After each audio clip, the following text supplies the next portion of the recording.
Man, where have you been? Huh? You have missed 2 practices. We're not gonna win the Battle of the Band style league guitar, man. I've just had some stuff I need to do. What kind of stuff? You know, just stuff, okay? Okay. By the way, some guy named Scott came looking for you. What'd he say? What'd you tell him? Well, what could we tell him, man? We didn't know where you were either. But he did know everything else about you. What's going on, man? Are you in some kind of trouble? Who's this Scott guy anyway? I screwed up big time, man. And I don't even know how. I found this chat room, you know, on that guitar website about a month ago. The internet is cool. It's fast, it's fun, and it saves a lot of time doing research papers, too. And don't forget about IMing and email, movie and TV clips, and games. And what about chat rooms? With the internet, you can have conversations with kids all over the country, sometimes even the world, who are into the same things you are. And the best part is, you can do it completely anonymously. No one has to know who you are. Not really. What do you mean? You're not really as anonymous as you think. If you fill out the profile in a chat room, a semi-decent techie can figure out everything about you in just a few clicks. Do you have a profile in a chat room? Well, yeah, but I didn't put my age or my address or even my city. I'm safe. That's smart, but you probably put it in your email.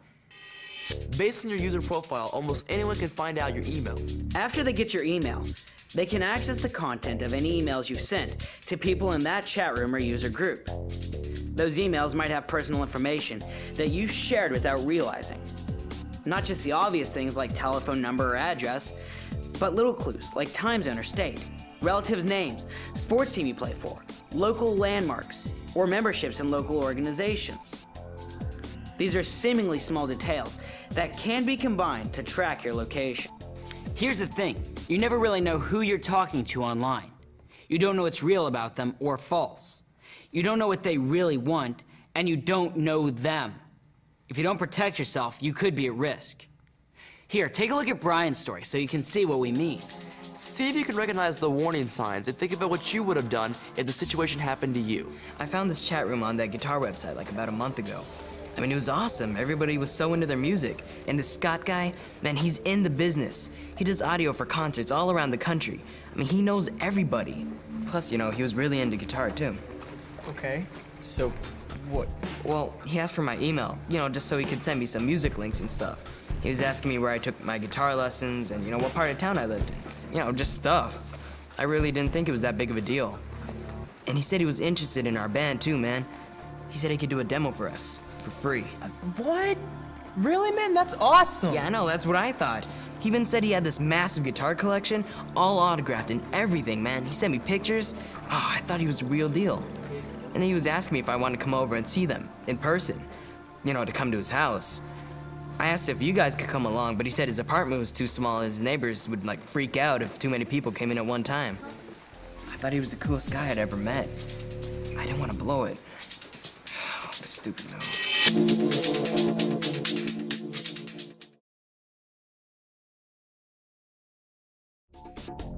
I still don't know what the big deal is. Well, after that, everything seemed to change. I mean, he asked me if I wanted to come over last Friday after school, and whenever I asked for directions, he said he would just pick me up. I mean, he even knows what school I go to. And I swear I didn't tell him that. Well, he must have just figured it out from your address. I guess so. I told him I'd have to check with my mom, and he started asking me about it. Said that maybe I'm not cool enough to be his friend. Maybe I'm not grown up enough to be his friend. Maybe he didn't want to be my friend anymore if I had to go running to my mom for everything. And I really didn't want to lose him as a friend and a contact for the band. So I said okay.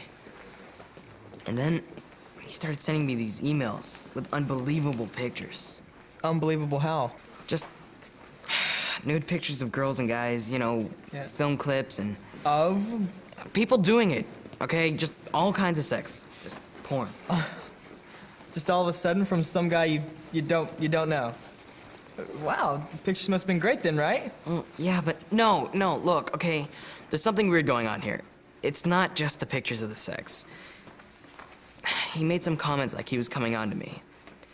But I didn't want to take him off. And I really thought he could help out the band, you know? Do your parents know? Well, no. I thought I could handle this. So what'd you do? I just made up some lame excuse that I couldn't go last Friday. And that, you know, we'd have to reschedule and everything. Gosh, I mean, I didn't want to go see him by myself and stuff. I thought I had this under control, you know? And then all of a sudden, he sends this email and attaches a picture of my house, of my dog, and of me. He said he took him with his camera phone. He's watching your house? Dude, that's like a stalker, right? Dude, that is a stalker. He's always calling my cell phone and showing up where I am. He said he'll do something to my dog if I tell anybody about this. And you know how Charlie's an outside dog. Dude, what am I gonna do?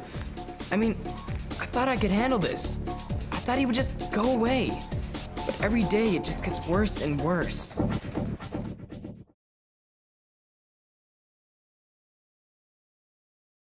The truth is, things aren't going to get better for Brian until he tells his parents or an adult he trusts what's happening and they contact the police. Meeting people online is risky. Too many kids have gone to meet someone they met on the internet and found out that the person's not what he presented himself to be. The deal is, there are predators online, ready to take advantage of kids just looking for friends, or who can be tricked into showing up for an expensive event, like a concert or a game, or as an expensive gift. As my older brother always says, if an offer's too good to be true, it probably is. The problem is serious enough that local and federal law enforcement agencies have developed special internet crime units. Welcome to the 21st century.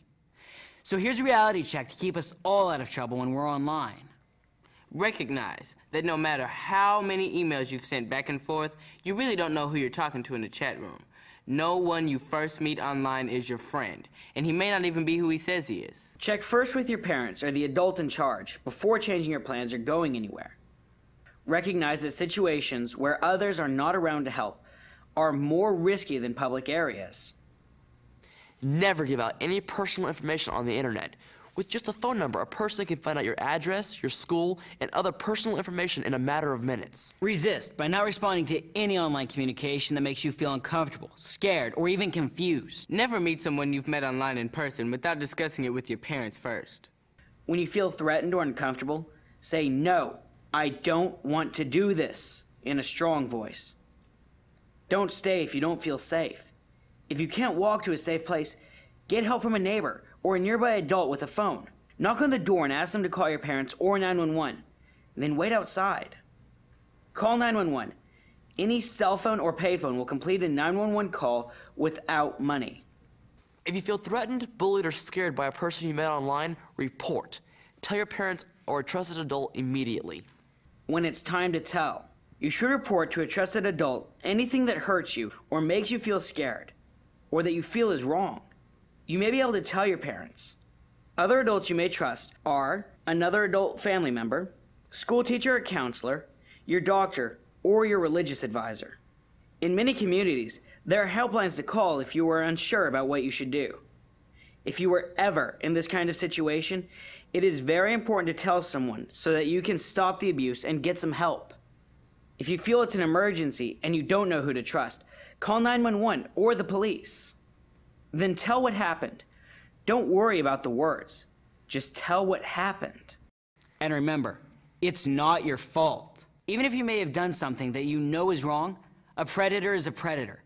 And the very best way to keep things from getting out of hand is to cut off all correspondence as soon as possible.